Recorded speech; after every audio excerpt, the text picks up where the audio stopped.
Gold, trusted gold buyers. మీరు తాకట్టు పెట్టిన బంగారాన్ని విడిపించి ఈ రోజు ఉన్న మార్కెట్ ధరకు కొనబడను. నమస్కారం అండి. నమస్కారం. మనకు ఈ ఆషాఢ మాసంలో వచ్చే తొలి ఏకాదశి నుంచి కూడా చాతుర్మాస దీక్షలు అనేవి ప్రారంభమవుతూ ఉంటాయి. అంటే ఈ 4 మాసాలు కూడా మనం ఎక్కువగా దేవత ఆరాధనకి దగ్గరలో ఉండే మాసాలు ఈ 4 మాసాలు. అంటే పేరుకు మనకు ఆ రోజున విష్ణుమూర్తి యోగ నిద్రలో ఉంటాడు ఆ రోజు నుంచి అని చెప్పి చెప్తారు. విష్ణుమూర్తి ఆరాధన ఎక్కువ చేయాలంటారు. కానీ విష్ణుమూర్తి ఆరాధన అయితే ఏంటి, లేదంటే నవరాత్రులు అమ్మవారి ఆరాధన, కార్తీక మాసంలో శివుడి ఆరాధన, ఇలా ఒక్కొక్క మాసం ఒక్కొక్క దేవతాదేవిల ఆరాధన చేసుకుంటూ పోతాం. అసలు ఏంటి చాతుర్మాస దీక్షల యొక్క వైశిష్ట్యం ఏంటో వివరించండి. చాతుర్మాస దీక్ష అంటే, చాతుర్మాసం అంటే 4 నెలలు. ఈ 4 నెలలు దీక్షగా చేసుకోవాలి అంటే భగవంతుడి మీదనే ధ్యాస పెట్టాలి, ఏ భగవంతుడైనా కావచ్చు. అందుకే మనకి ఈ పండగలు వచ్చే కారణం ఏందయ్యా అంటే, ఏదో ఒక తీరుగా మనం భగవంతుడి వైపు మొగ్గు చూపుతాము. అంటే భగవంతులకు భేదం లేదు అనటానికే ఈ 4 మాసాల్లో ఒక్కొక్కరికి ఒక్కొక్క ఆరాధన పెట్టుకుంటారు. అది ఒకటి. రెండోది ఏంటంటే, ఈ చాతుర్మాసం ఎక్కువగా ఎవరు చేస్తారంటే పీఠాధిపతులు చేస్తుంటారు, సన్యాసులు చేస్తుంటారు. వెనకట మహర్షులు చేసేది. ఇప్పుడు సన్యాసులు ఉన్నారు కాబట్టి, పీఠాధిపతులు ఉన్నారు కాబట్టి వాళ్ళు ఎక్కువగా చేస్తూ ఉంటారు. ఏంటి అంటే, ఈ 4 నెలలు కూడా భగవంతుడిని ఎక్కువగా మిగతా సమయాల కంటే ఈ 4 నెలలు ఆరాధనకు యోగ్యకరమైనదిగా చెప్తూ ఉంటారు.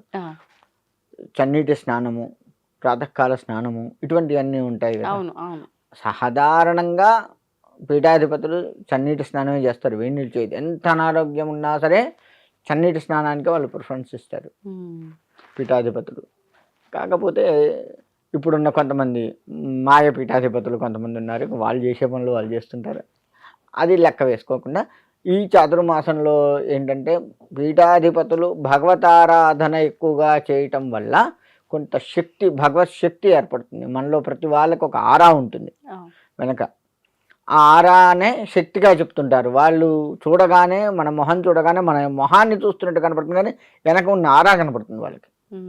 దాన్ని బట్టి నీ సాత్వికత ఎంత, నీ యొక్క రజోగుణం ఎంత మొత్తం కూడా చెప్పి దాన్ని బట్టే నీతో డీల్ చేస్తుంటారు. నీతో మాట్లాడాలి అన్నా, నువ్వని కాదు, నేనైనా ఎవరైనా మనతో మాట్లాడాలి అన్నా కానీ వాళ్ళు వెనక ఉన్న ఆరాని చూస్తారు. గురువులు కూడా అంతే. గురువులు కూడా వెనక ఉన్న ఆరా చూసి మాట్లాడాలా వద్దా, టైం ఇవ్వాలా వద్దా, ఇది తప్పదు. మనకి వెనక ఆరా నలుపు వచ్చింది, కఠినాత్ములము, తప్పదు మాట్లాడక, ఒక నిమిషం టైం ఇచ్చి తొందరగా వెళ్ళగొడతారు. సాత్వికంగా ఉన్నటువంటి వాడికి కొంచెం ఎక్కువ టైం ఇచ్చి వాడికి ఇంకా మంచి చెప్పి పంపిస్తారు, అనుగ్రహాన్ని ఇచ్చి పంపిస్తారు. ఇలా ఉంటుంది. అందుకని చాతుర్మాస దీక్ష చేసేది ఎందుకంటే భగవత్ శక్తి పెంపొందించుకోవటానికి. అది వాళ్ళే కాదు, మనం కూడా చేయొచ్చు. అందుకే మనకి చూడండి, కార్తీక మాసం వచ్చేసరికి కార్తీక మాసం మొత్తం కూడా శివారాధన ఎక్కువగా చెప్పబడుతుంది. కానీ మనం ఏం చేస్తున్నాం, శివకేశవులకు భేదం లేదు అన్నట్లుగా సత్యనారాయణ సంవృతాలు ఆ నెలలో జరిగిన సత్యనారాయణ సంవృతాలు ఏ నెలలో జరగవు. చూడండి, ఇప్పుడు ఎవ్వరు కూడా అన్ని సత్యనారాయణ సంవృతాలు చేసుకోరు. అలా శివకేశవ భేదం లేకుండా చూపిస్తూ శక్తి, మనకు శక్తి కూడా కావాలి కదా. అంటే మాట్లాడే శక్తి కావచ్చు, అంతర్గతంగా ఆధ్యాత్మిక శక్తి కావచ్చు, పనులు చేసుకునే శక్తి, అన్ని శక్తులే. కాబట్టి యాదేవి సర్వభూతేషు శక్తి రూపేణ సంస్థిత అని అమ్మవారికి నామంలో ఒక నామం. అంటే ఆమె శక్తి రూపంలో ఉంటుంది, ఆధ్యాత్మిక శక్తిని పెంపొందిస్తుంది. అందుకే మనకు దుర్గా నవరాత్రులు, వారాహి నవరాత్రులు, శ్యామలా నవరాత్రులు ఇవన్నీ కూడా వస్తుంటాయి. అలా భగవతారాధన ఎక్కువగా చేసే సమయాన్ని చాతుర్మాసం 4 నెలల పాటు చక్కగా చేసుకొని భగవత్ శక్తిని పెంపొందించుకునే సమయమే చాతుర్మాస దీక్షగా చెప్తూ ఉంటారు. ఇది ఎవరైతే చేస్తారో వారికి భగవత్ కృప ఖచ్చితంగా కలుగుతుంది. కాకపోతే దీనికి చాలా నియమాలు ఉంటాయి. ఈ రోజు నేను హైదరాబాద్లో ఉండి చేస్తున్నాను, చాతుర్మాసం మొదలు పెట్టాను అంటే హైదరాబాద్లో నేనున్న ఏరియా దాటి ఎక్కువ దూరం పోకూడదు. అంటే అది మీరుండే సొంత స్థలం కాకపోయినా మీరు ఎక్కడైనా సరే ఉండాలా. నేను అనుకోకుండా విజిత గారింట్లో చేశాను, మీ ఇంట్లో చేశాను, మొదలు పెట్టాను అనుకోకుండా. ఈరోజు అనుకోకుండా మీ ఇంటికి వచ్చాను, మొదలు పెట్టాను. ఈ 4 నెలలు మీ ఇల్లే. ఇంకా పీఠం గీయటం అన్నీ మీ ఇంట్లో పెట్టుకోవటం, అన్నీ మీ ఇంట్లో పెట్టుకొని చక్కగా ఆరాధన చేసుకోవటం. తద్వారా ఏంటయ్యా అంటే, ఎక్కడైతే మనం అలా 4 నెలలు చేస్తున్నామో ఆ ప్రాంతం మొత్తం కూడా భగవత్ అనుగ్రహం కలుగుతుంది. ఒక్క ఇల్లే కాదు, మీ ఇంటికి వచ్చాను, మీ ఇంటితో పాటు మీ చుట్టుపక్కల కూడా ఉమ్, భగవత్ అనుగ్రహం కలుగుతూ ఉంటుంది. ఆ స్వామివారు లేదా అమ్మవారు, నేను ఏ దీక్ష అయితే చేస్తానో చాతుర్మాసంలో, ఉమ్, ఏ భగవంతుడి కోసం అయితే చేస్తూ ఉన్నానో ఆ భగవత్ శక్తి చుట్టూ వ్యాపిస్తుంటుంది. వ్యాపిస్తుంది.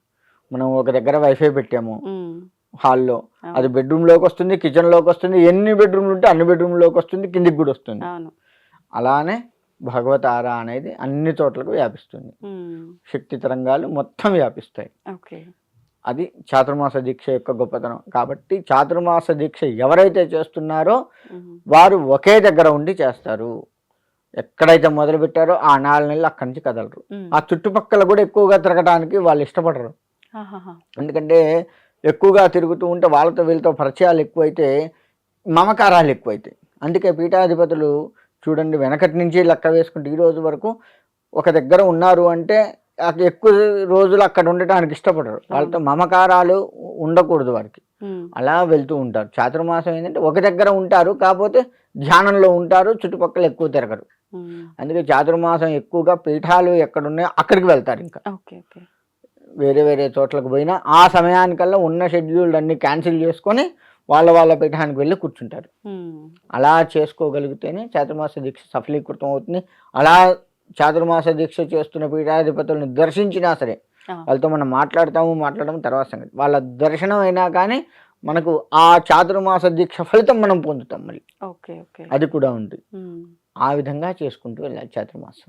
ఇప్పుడు ఎవరైతే ఇంట్లో ఒకరు చేస్తున్నారో మిగతా ఇంట్లో వాళ్ళంతా కూడా ఈ నియమాలు పాటించాల్సి ఉంటుందంటారా ఏమైనా? పాటిస్తే మంచిది. ఎందుకంటే డిస్టర్బ్ చేయకూడదు కదా ఎవరిని కూడా. ఉమ్, ఉమ్, భగవంతుడికి చేస్తున్నప్పుడు పక్క వాళ్ళని డిస్టర్బ్ చేసే అధికారం మనకు లేదు. ఉమ్, పైగా పాపము. మీరు చేస్తుంటే నేను డిస్టర్బ్ చేశాను, ఉమ్, అదో ఇదో పనులు చెప్పో చేసో డిస్టర్బ్ చేశాను అనుకోండి, నాకు పాపము. ఉమ్, ఉమ్, ఉమ్, అందుకని ఎక్కువ శాతం అందరూ కూడా నియమాలు పాటించాలి. ఇంట్లో ఇబ్బందులు ఉన్న ఇంట్లో చేస్తే వాళ్ళు ఎవరికైనా ఇబ్బందులు ఉంటే ఉమ్, ఆ టైంలో వాళ్ళు వేరే ఇంటికి వెళ్ళిపోవడం, వాళ్ళ పుట్టింటికో లేకపోతే ఇంకెక్కడికన్నా ఫ్రెండ్స్ ఇంటికో ఇంకెక్కడన్నా రూమ్ తీసుకొని వెళ్ళడమో చేయాలే తప్ప ఉమ్. ఆ ప్రాంతంలో ఉండకూడదు. మళ్ళీ ఇప్పుడు ఆడవాళ్ళకి ఒకవేళ ఇబ్బంది. ఏదైనా ఆటంకం వచ్చింది అని అంటే ఖచ్చితంగా ఆ వచ్చిన ఆ రోజులు వదిలేసి మిగతా రోజులు కంటిన్యూ చేయొచ్చా? లేదు, ఇంకా అక్కడ ఒకసారి వచ్చింది ఆపేయవలసిందేనా? అంటే ఆపేయటమే. అది ఓకే. అట్లా మొండిగా చేయకూడదు. ఇప్పుడు ఎందుకంటే 10 రోజులు చేశాము, ఉమ్, సూతకమైన సృష్టి వచ్చింది, అదో 10 రోజులు ఎగిరిపోయింది, ఉమ్, మళ్ళీ దాన్ని తర్వాత నుంచి కంటిన్యూ చేస్తుంటే ఈ 10 రోజులు నువ్వు చేయలే కదా. ఉమ్, కాకపోతే దీక్షగా కాకుండా ఆరాధన చేసుకోవచ్చు. మన నార్మల్గా. దీక్ష అక్కడ భంగం అయిపోయింది. ఉమ్. కానీ మగవాళ్ళకైతేనే పాసిబుల్ అవుతుంది కదండి 4 నెలలు కంటిన్యూగా చేయడం. ఆడవాళ్ళకి పాసిబుల్ అవ్వదు కదా, మరి కాదు, అట్లాంటప్పుడు వాళ్ళు చేయడానికి వీల్లేదా? చేయటానికి వీలు కాదు. ఓ. ఉన్నన్ని రోజులు దీక్షగా చేయటమే ఇంకా వారు. అంతే. ఉమ్, వాళ్ళకి ఇబ్బంది ఇబ్బంది అవ్వకుండా లేనన్ని ఉన్నన్ని రోజులు రోజులు. కూడాను దీక్షగా చేసి భగవతికి దండం పెడితే వారి యొక్క ఈ కలియుగ ధర్మం ఏంటంటే చేయలేని రోజులు ఉంటాయి కదా, ఉమ్, ఖాతాలో వేసేస్తాడు. తన ఉమ్, శరీర ధర్మం బట్టి చేయలేదు కాబట్టి చేసిన పుణ్యాన్ని ఖాతాలో వేస్తారు. ఇబ్బంది తొలగిన తర్వాత దీక్షగా చేయకపోయినా నిష్టగా చేస్తే చాలు. ఓకే. ఆ టైంలో కూడా ఒకవేళ ఎవరైనా ఉమ్, మాంసాహారం తినే అలవాటు ఉన్న వారు చేస్తున్నారు అనుకుందాం, ఉమ్, ఆ 4 నెలలు మాంసాహారాన్ని పూర్తిగా బంద్ చేయాలి. ఉమ్. ఇబ్బంది వచ్చినా ఇబ్బంది లేకపోయినా మాంసాహారాన్ని బంద్ చేయాలి. అది ఆ విధంగా దీక్షగా చేస్తూ ఉండాలి. చేస్తూ ఉంటే నిష్టగా చేస్తూ ఉంటే భగవత్ అనుగ్రహం ఖచ్చితంగా కలుగుతుంది. అందులో ఎటువంటి ఇప్పుడు సందేహం లేదు. కార్తీక మాసంలో శ్రావణ మాసంలో అయితే చాలా మంది నాన్ వెజ్ తినరు, అల్లం వెల్లుల్లి తినరు, ఈ ఉల్లిపాయ తినరు. ఇప్పుడు ఈ చాతుర్మాస దీక్షల సమయంలో కూడా మిగతా అంటే ఎలాగో కార్తీక మాసం ఉంటుంది, మనము శ్రావణ మాసం ఉంటుంది, మిగతా 2 మాసాలు కూడా ఇవన్నీ స్కిప్ చేయాలా? ఖచ్చితంగా చేయాల్సిందే. దీక్ష అంటేనే అది. ఉమ్, ఈ ఇటువంటి ఏంటంటే అల్లం వెల్లుల్లి ఇవన్నీ రజోగుణాన్ని పెంచుతాయి. అవి చలవ చేస్తుంది శరీరంగా, అది వేరు మాట. ఉమ్, ఉమ్. కానీ రజోగుణాన్ని పెంచుతాయి. ఆధ్యాత్మికంగా చూసుకుంటే ఓకే. రజోగుణాన్ని పెంచుతాయి. రజోగుణానికి తీసివేయాలనేనే మనం దీక్షగా చేసేది. మనం దీక్ష చేసేది ఎందుకంటే సత్వగుణాన్ని పెంచుకోవడానికి, అవును. రజోగుణాన్ని పెంచుకోవడానికి. కాబట్టి అటువంటివి మిగతా నెలల్లో కూడా తినకూడదు. మొదలు పెట్టాము అంటే అటువంటివన్నీ బంద్ చేయాల్సిందే, తప్పదు. ధన్యవాదాలు. మంచిదమ్మా.